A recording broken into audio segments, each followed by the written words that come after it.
Alam niyo bang ang balahibo ng pusa ay maaaring gawing pangpaswerte sa negosyo?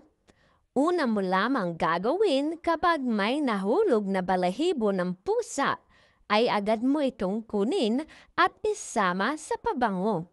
At tuwing pupunta ka sa negosyo ay spray mo ang bagay na to sa loob ng tindahan o kaya naman kung saan ang pwesto mo. Sa pamamagitan nito ay makakapag-attract ka ng maraming swerte at mararamdaman mo na dinadayo ng maraming customer ang tindahan o pwesto mo.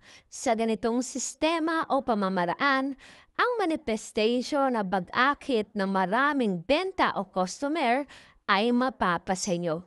Kanyan kalakas ang karisma ng alaga nating pusa na maging sa negosyo ay nagbibigay sila ng swerte.